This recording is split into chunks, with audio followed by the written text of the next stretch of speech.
Yay! We're Hello, live. everybody. Yay!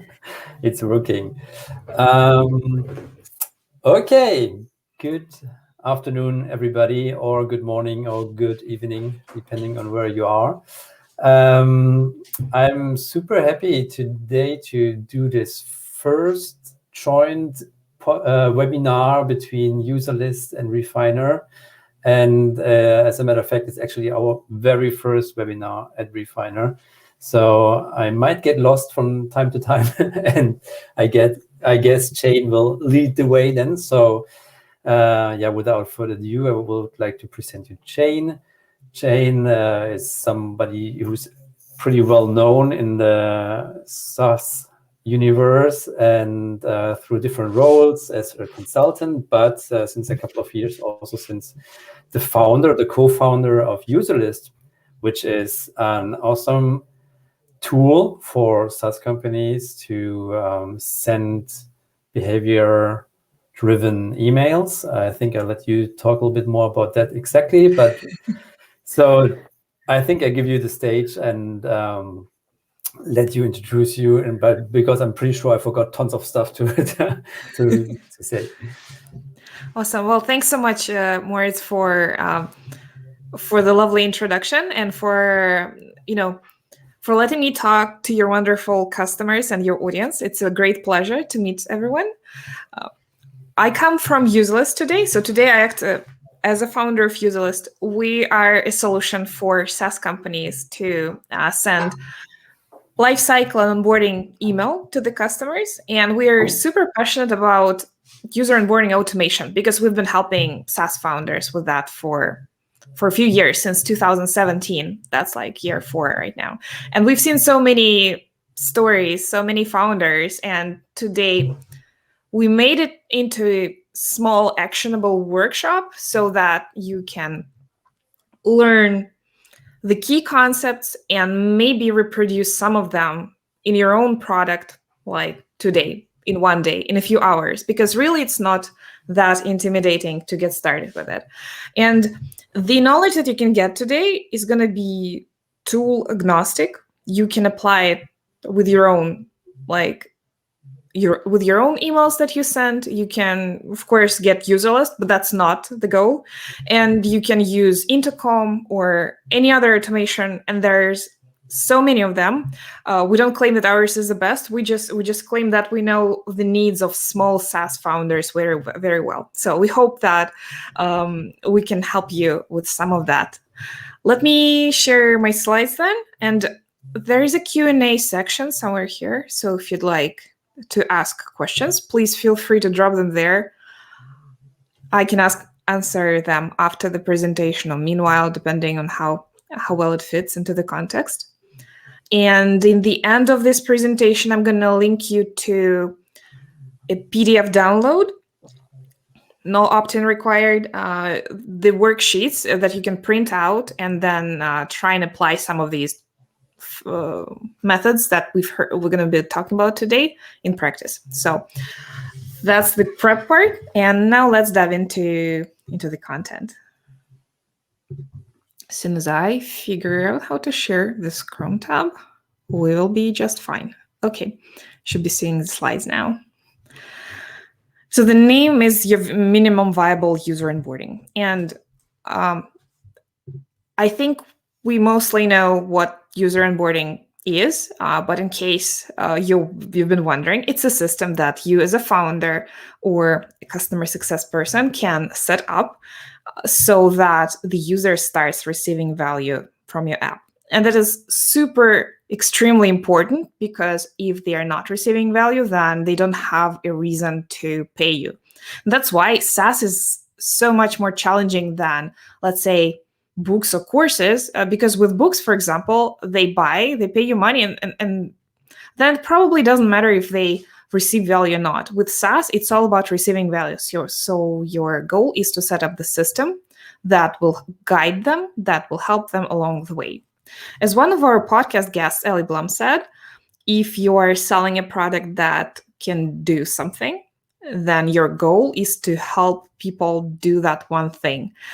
It is not to be successful with your software. Sometimes and so often we think that, oh, there is a new user, we need to let them know how to use our application. But that's not the goal. If you help them in a way that doesn't include your application, that might be not productive in the economical sense, but it's definitely going to be successful for the user. And that's your goal, to neglect your own goals and to help them succeed with their bigger life goal, business goal, or whatever pain they came there to solve with your product. Our part of the user onboarding that we'll be talking today is the automated part, the thing that runs on autopilot while you sleep as a SaaS founder. And your goal is to set your hands free. If you are at early stage, for example, then most likely you'd be making manual check-ins with your new customers. You'll be, tracking their user progress manually using your dashboard. And you can do that very well on early stages, but as you get your first 10 or 20 customers and 30 customers, you start to understand that it's not sustainable for you to make those manual check-ins. And that's when you need to set up some automation, which will track user progress and make those suggestions, offer helpful materials along the way. And that's what we're going to learn about today. Why you need to bother with this now? Why not postpone it for another year, as we've always done, is because the improvements you can make are relatively inexpensive. The ROI is quick. You can apply them with your next customer. And the only way to get started with user onboarding automation is to start small. You can absolutely not develop a complex tracking plan and develop perfect user onboarding from day one. Well, first, because perfect doesn't exist. And second, and it goes back to Gall's law from UX, the complex systems can be only created as developments from simpler systems. So you can only build a simple system first and then optimize it and improve it and expand. And that's what I'm inviting you to do. User onboarding is all about overcoming roadblocks. And you would think that these roadblocks have something to do with the complexity of your software.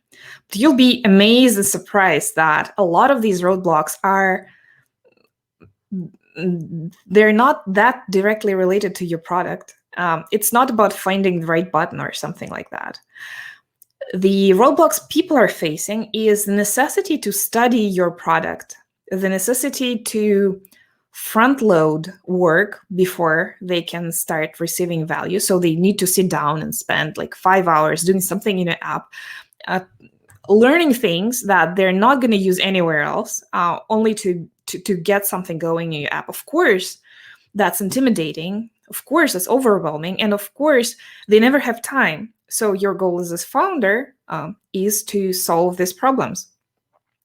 For example, the traditional model includes a drip sequence that is sent to the customer over a course of the few days. But let's imagine you sign up for complex software, like I did lately. I signed up for an analytics tool, Sigmetrics, that we just started using. And over the course of the first 10 days, I received like 11 emails. And this is not an easy tool. And of course, I knew that I need to get started in it, but the priorities were different. And I was, frankly speaking, rather overwhelmed and intimidated by the necessity to do the work. But seeing a new email every day in my inbox did not really make me happy. Moreover, it actually made things worse. I started feeling overwhelmed, and then I talked to Keith, the founder of this product, and told him that I got like 10 emails, and he's like, yeah, sure, we're gonna pare that back. But don't do that. That's what behavior-driven email is for. You can only make those check-ins if it makes sense for this particular customer at this particular stage. And of course, you need to find those roadblocks in your own product, and you do that by measuring user progress. Here are some questions that you can ask yourself. What does the path to success look like? What can you measure? and what things cause the most trouble. And measuring means that you identify things in your product that exist in form of properties, which means they can be measured right away, or events, things that live in their timeline. And you can then send these to your software and then figure out where the user at, if they not started out in your products and things like that. As soon as you start measuring, you'll see maybe an overview of people who are trialing your product that they implemented step 1, step 2, and then you'll see that a lot of people, for example, don't implement step 3, and then they churn. And that's exactly the point that you need to find out. That's the thing that causes the most trouble, and that's where your attention should go as a founder, as someone who creates the onboarding. Most times, it's not about all steps. It's very often about something that causes a particular challenge, or it may be different for different types of the users. It really, really depends on your product. There is no universal recipe, but the only way to figure out those roadblocks is to measure user progress and look at the progress of people who have churned in the end of their trial, for example, and didn't onboard fully. Let's take a look at the most traditional model, free trial. And I'm going to have a similar picture for the freemium model in a few slides. So we're going to look through that as well. So if you run a freemium product, do not worry. And on this image, I am illustrating the segments that most traditional SaaS has. To split people into these segments, you mostly need just the information about their billing status or billing plan. Something like billing status is trial, then we're looking at trialing users here. If the billing status is active, then we're looking at paying customers. If we are looking, if a certain property, like, I don't know, for the photo editing app, a number of pictures is a lot. Like for somebody who has taken 500 pictures, you can call them advanced users, that they make together a segment of advanced users. So this way you can see the timeline of most traditional segments. Why you need to think about segments is because segments are absolutely directly linked to the campaigns that you'll be sending them. For example, when people join the segment trialing users, you start sending them the basic onboarding campaign. When they join the segment of paying customers, you start promoting advanced features to them. When they join the segment advanced users, you start promoting some professional tips to them, and so on and so forth. I have a trial expiring segment here specifically because the date of trial for SaaS is changing pretty often, and I'll talk about this in a moment. The idea is you can start a campaign when the user is joining a segment, and you can exit the campaign when the user is leaving the segment. Is as straight as that. Questions that you need to ask yourself at each stage, and I'm talking like this stage, trialing users, how to onboard them. Is there a specific aha moment at this stage? And the traditional SaaS concept is that there is a single aha moment for the entire product. I completely disagree with that. There are little aha moments sprinkled throughout the customer journey, maybe through each step, but you can still figure them out when exactly people can understand that something is happening. For example, in user list, you can experience an aha moment when the user list populates with the user data for the first time. That's I can see my users. Or when you set up the first campaign and send yourself a test email, and that receives in your inbox, and you're like, the thing really sends emails. They look pretty in my inbox. And then when you launch a campaign and you see the first trial convert, you're like, that works. I didn't do anything. The people start using my product. And these are just a few, but these aha moments are really little celebrations that you can make happen with your customers. The steps on people's way to success might be dramatically different. Sometimes it's like 1 to 3. sometimes you are selling software like Adobe Photoshop when there is an enormous amount of various scenarios and ways to use it. In this case, you can't really tell people like do 1, 2, 3. And so you have to think more creatively there. And at each stage, you probably can offer different things. And I'm talking templates, calls, worksheets, all things like that. And we're going to talk more about that in a second. Let's dissect a classic onboarding campaign and see what kind of help you can be offering at what stage. So we're talking about a linear campaign.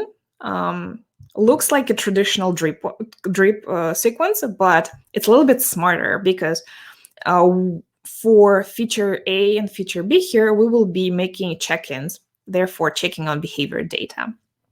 So when people join your free trial segment, you're going to start sending them emails. First is sent to everyone, basic welcome message. Then in a couple days, you're again sending to everyone a suggestion to jump on an onboarding call if you offer that. And then we start checking in with the user after a certain time, maybe after 3-4 days. If they're not using feature A, then we can offer them help for feature A. In another couple days, if they're not using feature B, then we can offer them help for feature B. Again, it largely depends. If feature A is an integration, then you can offer them a technical setup call. If feature B is writing something, then maybe you can provide them with templates or invite them to a workshop where they'll be writing that, or offer to write that for them for free or for a fee or something like that. It's pretty endless, and the opportunities are enormous. You can also send them to help docs. You can include some tips and tricks right in the body of the email. You can send them videos, anything you really think is the most effective at this particular stage. Now, remember those roadblocks from the previous slide? Front-loading work, etc. And here are some traditional fixes that you apply for each of them. So templates can be a great way to combat this front-loaded work problem. If people need to learn new skills, maybe you can pull them into workshops and webinars, and doesn't that look like something we're doing right now? If they're intimidated, you can send them case studies and inspiring examples. If they're overwhelmed, then you should definitely not send them more emails. So just sending less emails and sending relevant emails is probably the best. And if they're busy, for example, if you run a B2B super enterprise SaaS, then a fantastic way of creating accountability is getting something on their calendar. And then while you're on the call, maybe set another meeting on the calendar so they always have the next accountability date in place.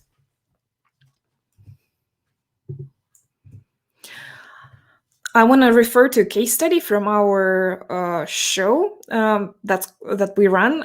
It relates to Christopher Gimmer of Snappa, and they are graphic editing software, and they went all in on great templates. They create new templates on a regular basis. They have a special metric system for measuring the effectiveness of the templates.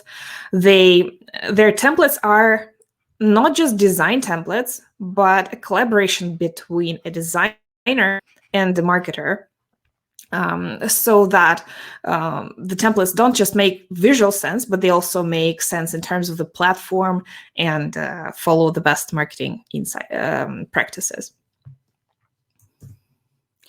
If you want to hear more founder stories, we invite you to check out our podcast at userly.com/podcast. It's a little bit of promotion. We focus on sharing, practical stories from real SaaS founders' lives. So you can tune in there for more examples. And as I promised, let's go back to the freemium model. The segments for it are slightly different. You can see that the majority of the users are on the free plan, and in the same exact manner as before, you can see that they receive the basic onboarding. Then, I'm sorry. Then when they start receiving value from the app, when they activate it, that's the perfect time to drop them into a different campaign. So they exit the basic onboarding and then they enter the upgrades campaign. And that's where you try to politely but persistently convince them to start using your paid features. This way, you put them in the campaign that starts when they join a segment, and then every week, like every 7 days, you start promoting more and more features. If they're not using them again, you can use the checks. And then as soon as they shift to your paid plan, you can set it as an exit condition, and then you can stop that campaign. And it can go really, really far. Like you can promote your paid plan with 20, 30 emails or something like that in the course of a year.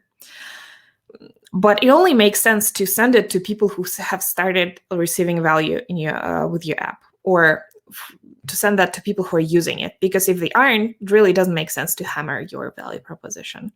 And then they join the segment of paying customers, and then you can again promote advanced features to them, and then we start the same drill. If you'd like to practice what we discussed today, here's a download link, useless.com/worksheets download. I'm going to put it in the chat shortly. You can head over there and grab that.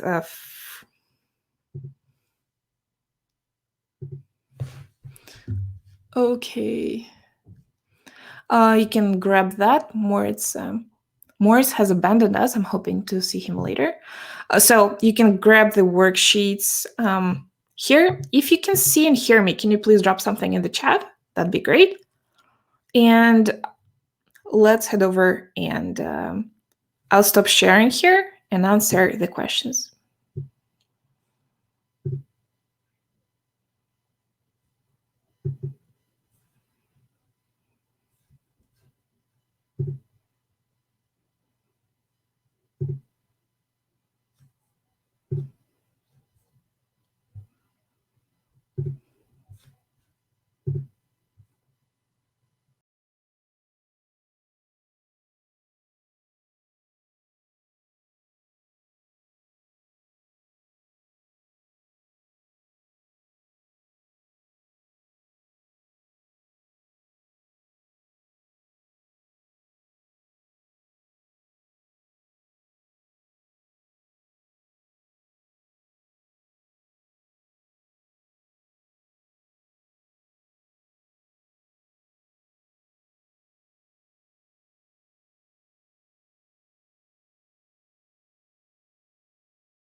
We're back.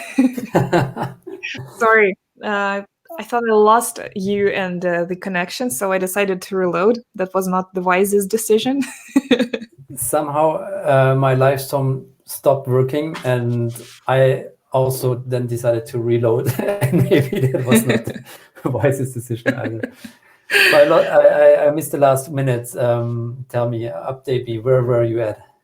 So we covered the free trial mode on the campaigns that we can be sending then. And then I pointed to our worksheets download, and the link should be in the chat, and it works. Can everyone please confirm that you got the link now? And we also going to have another call to action. We have prepared, oh, Benedict got it, great. We have prepared a deal for all listeners today, but I'm going to follow up via email and provide you with a discount if you'd like to join UserList and apply some of them in practice. But you can really build your own email automation pretty easily, and that can work until you hire somebody else to do to write emails for you, and then it becomes hard, etc., etc. And then that's exactly when you can come back and try for more comfortable tools. What do we have for the questions? Good.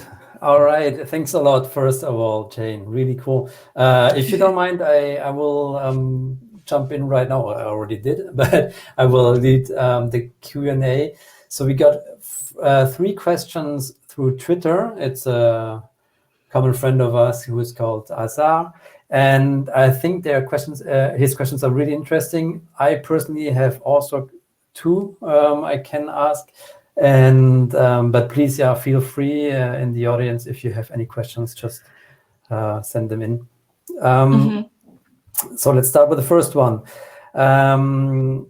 Very techie one. What are your thoughts about email deliverability and the promotions tab? Any tips? I was wondering, maybe if we can bring, there is Benedict, my awesome, brilliant engineering co-founder here. Maybe Benedict would be willing to join the stage. Benedict, can you ping us in chat if you'd be up for it? Because it's absolutely his favorite expertise. Well, not favorite, who likes to deal with deliverability issues. And I can invite him on stage. Not sure if he's... He's typing. There is hope.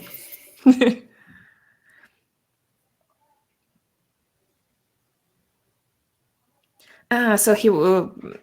Can we just invite you for this one question? And okay, let me try that. Oh, have you already? Yep. Cool. You should have an invitation popping up somewhere.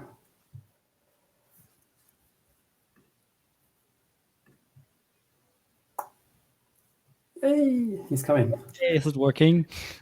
It is. Yeah. That, thanks for the heads up. I wasn't prepared for that. So what was the question again? Deliverability and Promotions tab.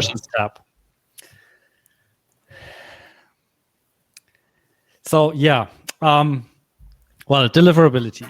I think it all comes down to making sure that you're, not sending crap for the first part. It's also important to make sure that you're properly verifying your domain by using setting up DKIM verification. So mail servers that receive your email actually know it's coming from you and not pretending to be from elsewhere. And then what's also important is just IP reputation of the mail servers you're sending through. And unfortunately, with a lot of ISPs, you don't have a lot of control over that. But try to find someone who cares about this and monitors stuff, and generally tries to, prevent bad behaving people from using their servers, because ultimately it will just hurt everyone. About the promotions tab, that's feels like a little bit of black magic to me. I don't think you have full control over your email showing up in the promotions tab or not. I think probably the best indicator is asking people to add your sending email address to their address book, and maybe even send an email to that, just so Gmail has an idea that is maybe not a promotion. But if we are honest, most of the time it actually is. So I mean, it kind of depends. I think you shouldn't be too upset about getting into the promotions tab. Would you recommend? If it's a promotion, anyways. Would you recommend to use this? Because you said, for example, if it's an email address where people would write to, for example, contact@userlist.com, would you recommend using contact@userlist.com as a sender for example, onboarding campaigns? Because I mean, you would probably risk to get it flagged somehow, but at the same time, you might also benefit from the fact that people are actually using it to send normal emails. Yeah. So if it's for like regular customer communications, like your onboarding emails or like transactional stuff, I'd absolutely use like your proper contact or support or whatever email address as a sending address. And if you're for some reason not able to do that, then at least set it as reply to address so you can like actually get communication with your customers going. But yeah, like overall, the goal shouldn't be to like, you shouldn't be worried about like burning that email address by sending email because like, or automated email, because then obviously if you're worried about that, you're probably sending shady/crappy emails that you shouldn't be sending in the first place. So I totally use that email address. Great. I think we have one question which is a little bit related to this, but less techy. So I guess we let you go, Benedict. Okay, cool. Was nice joining. Yeah, thanks a lot everyone. for hopping in without notice. Thank you, Benedict. So how do I quit this? I have no idea. Oh, there it goes. Okay. Bye. Bye.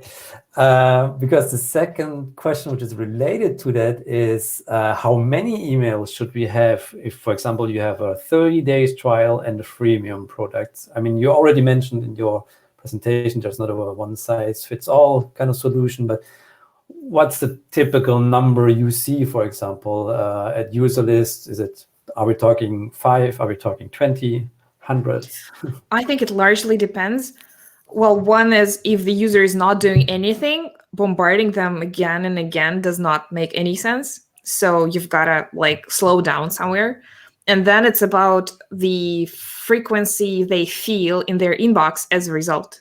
So ideally, if the user is fine, they should be receiving not much. Like every 3-5 days is totally enough. Like we think that every day is probably an overkill in any case. So you just go from there. How many things need to happen so that they start receiving value? And same for freemium. You probably want to split your like content in 2 parts, as we discussed. One is getting them onboarded, and the other one converting them to paid. So with the first one, just be as modest as possible. Focus on the shortest, the best path to success, and then you can like drip them to death with occasional emails. And I've seen that done greatly. You can send them case study, you can send them inspiration, you can send them, it doesn't have to be super promotional. You can just show and lead by example how, using paid features in your app can help them do even better. So it's all about receiving value. And do you think, for example, if a user is onboarding exactly the way you want them to onboard, if they're using your software, and there's actually no need to send them an email, would you recommend just let them do their thing and only send emails to nudge an action if they don't do it? Or, I mean, I could imagine there are lots of situations where a user just knows the software and then gets onboarded by themselves, and then why would you even send them an email, right?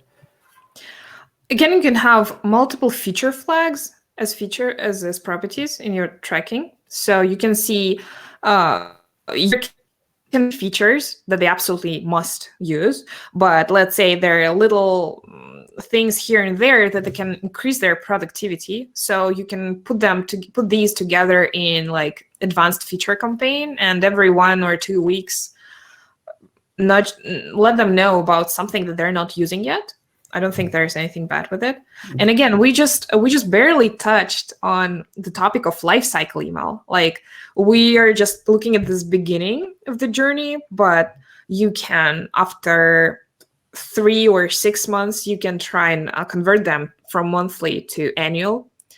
After some, let's say in 3 months after a successful event, you can ask them for a review in Capterra. You can ask them for referral. You can send them a survey or something like that.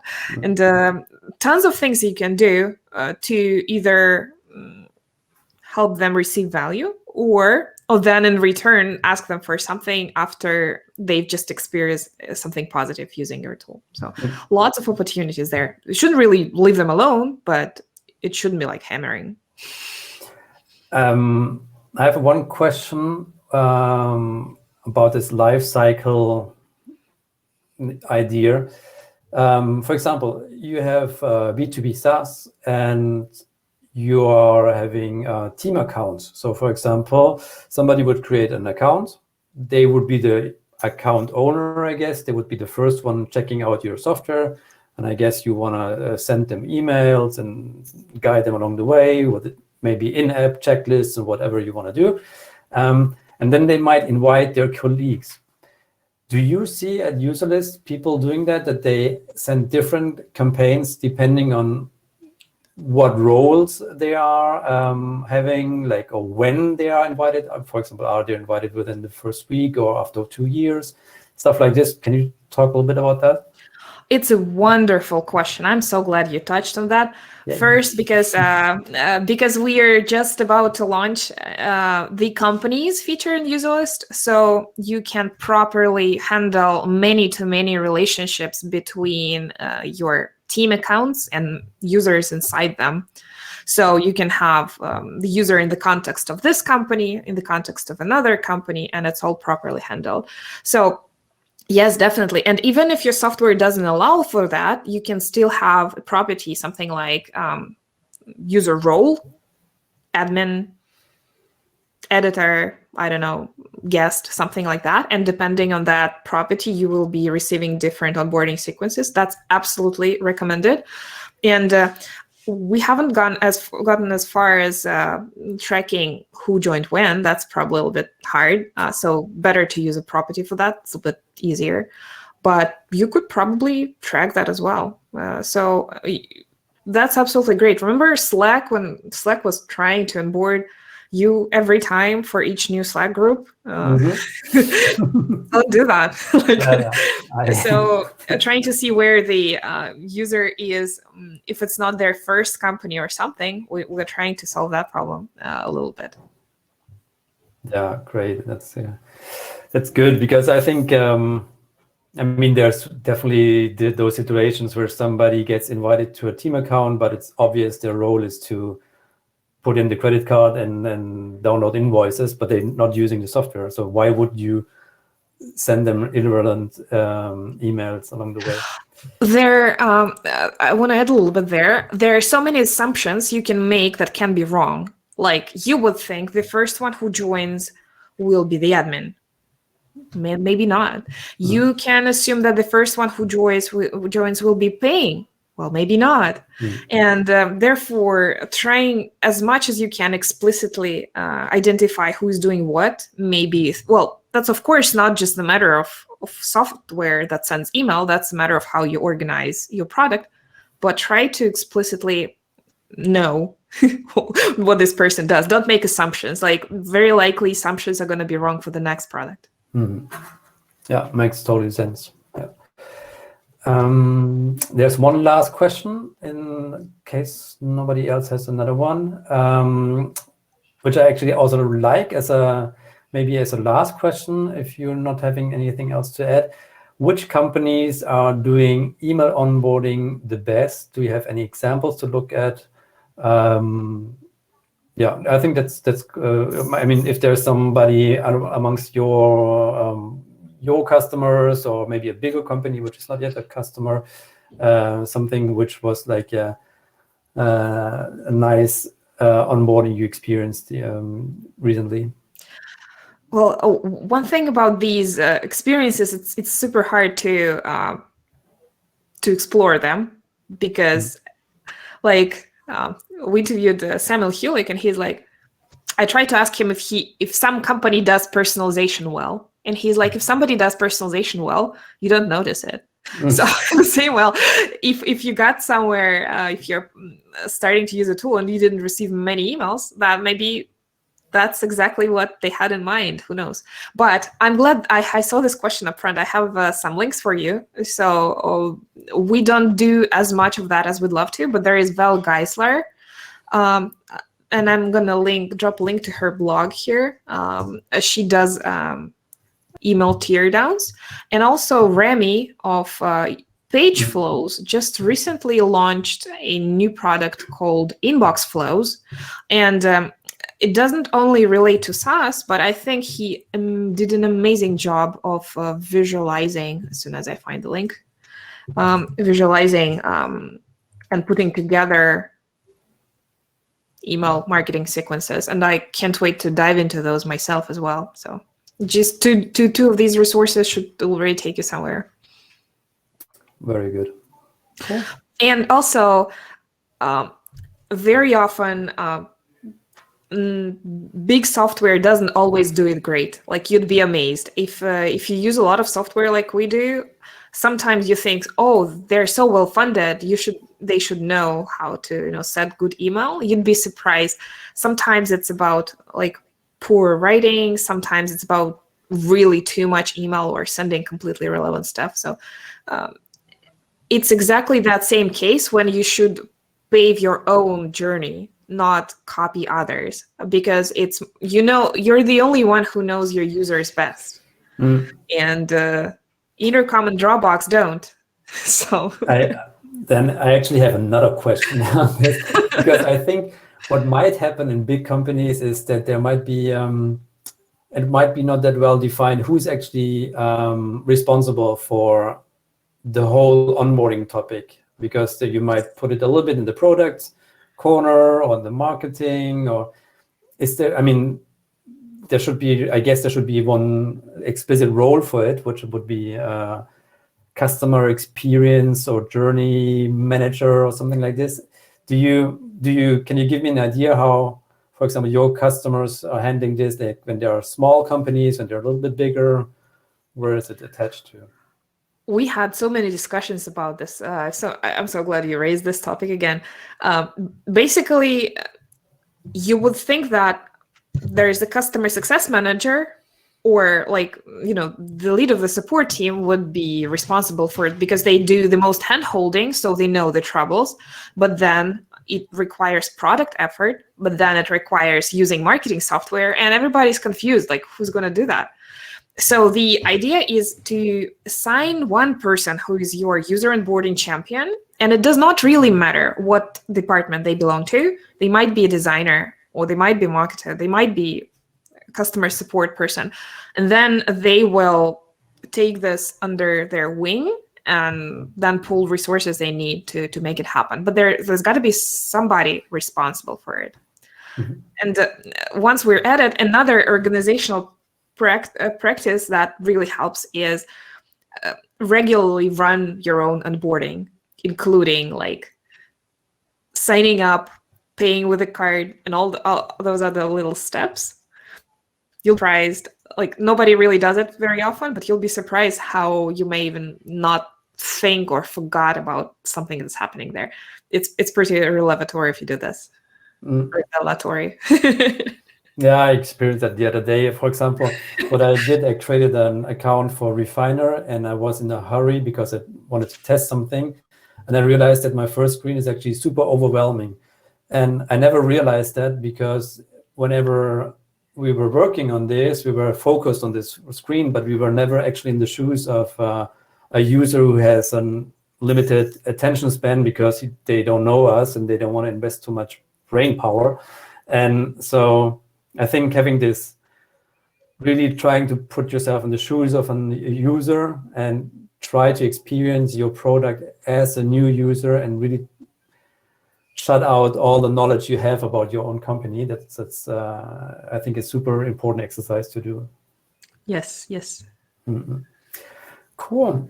There are no further questions. Jane, anything else you want to add? Start small. Sounds good. Start small. We've seen, oh my God, how many, amazing tracking plans, especially if it's a dedicated role, like a marketing role, they will come up with a crazy tracking plan, and just looking at that, and like, you're not seeing the forest behind the trees. You only need to track a couple things, send a couple key emails.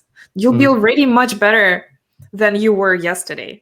So just compare yourself to what you were yesterday and improve in baby steps. That's very wise, and I think a pretty good way to end the webinar. Thanks a lot for organizing all this, and yeah, let's speak soon. If people are interested, let's do another one. Thanks so much for the warm welcome words. Yeah, all right. Good. Will you cut the wire? Yeah. I don't Bye, know how to do everyone. that. Thank you. Bye then. Bye.